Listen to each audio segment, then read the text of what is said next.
we were trying to negotiate. And that's why in the letter you see we use the word we are considering. We are considering the possibility of a retrospective clause. During consultation, we discovered that during consultations,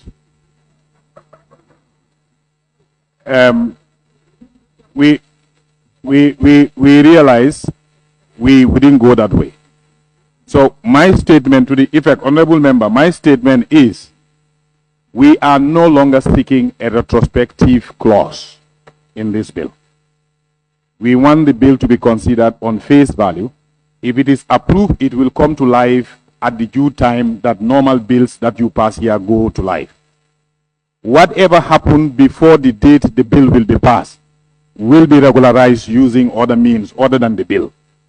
Because we are seeking retrospective clause in order to regularize what has happened before the bill is passed. We are no longer seeking that. We will respect Parliament's powers. If the bill is passed as is, whatever happened before that, that will be dealt with appropriately. That's my submission. So the issue of retrospective clause should not be an issue of contention anymore.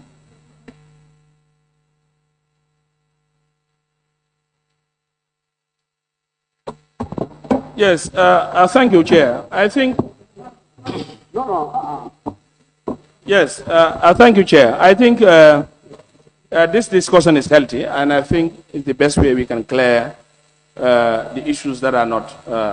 If we could remember, when this bill was laid here, I had asked this question to the Justice Minister, but I don't know why he refused to answer, in which I've highlighted, but he didn't. That we know, and it's clear in record that the current judiciary or the judges are receiving this much that he has just given in this schedule. But it was never answered, comparing to what we have in this schedule. And this was why we also put it to him that he will also bring a schedule of the magistrate, the cadis, and others who are also informed in this bill. Now, we are in this environment where we know clearly that this is the amount that they're receiving. And we know even August, they are paid this amount. And it is not the appropriated finance that was approved 2025. So in this regard, where do we learn ourselves in working with this bill where what is given to us is not clear and we have another new version? So this is the dilemma that we want clarity. No, honorable members, I think we are going back and forth. Let's get a few things clear so that we are all on the same wavelength. Just please, let's get a few things clear so that we are all on the same wavelength. The Honorable Minister has told us that the letter that was referenced by this thing is looking for retrospection, isn't it? Yes, that is to bring, it means this thing has already been implemented, and then we should legalize it from June so that they are paid. He said they are withdrawing that, isn't it? That's very clear. Whether they have withdrawn it or not, it's a request. It is left to Parliament to say no. A, B, and C, because of A, B, and C, we cannot do that. Oh, please, listen, my brother. Oh, yes, because of A, B, and C, we will do that. Now, that one is very clear. As regards what the honorable member said, the judiciary service, that's the judiciary, like Parliament, like the NAO, they deserve an act for their payment from onset. But they have not been fortunate to have it all along.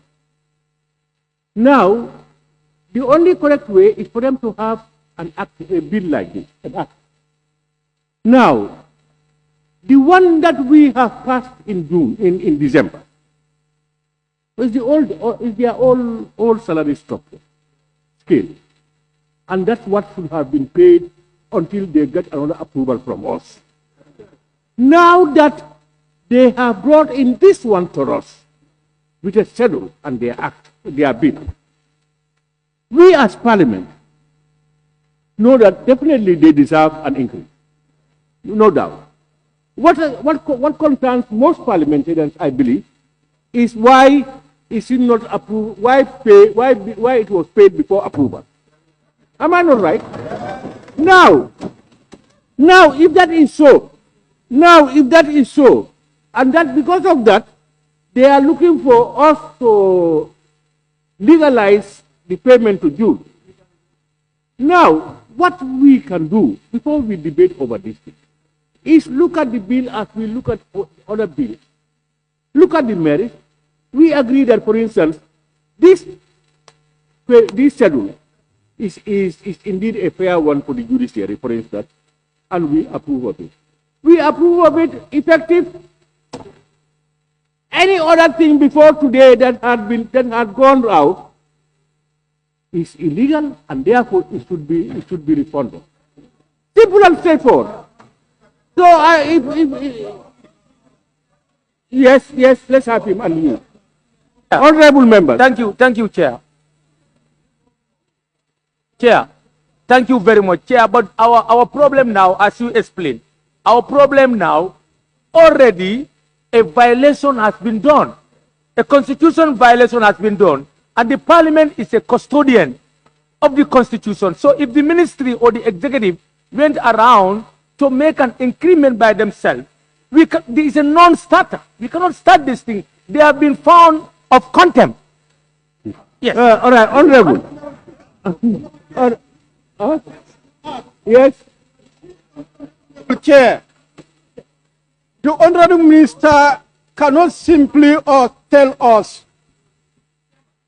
he cannot simply tell us, ignore this letter. This is very authentic, letter-headed and signed by the Solicitor General. You cannot just tell us, ignore that. The issues that are there should be addressed. It is confirmed that the payment has been approved by the President and effected since June. And what mandate has the President to make that approval before the National Assembly approves it? Let me learn. I think care. So the minister cannot just tell us, ignore this. If there is anything that is abnormal, let's accept it.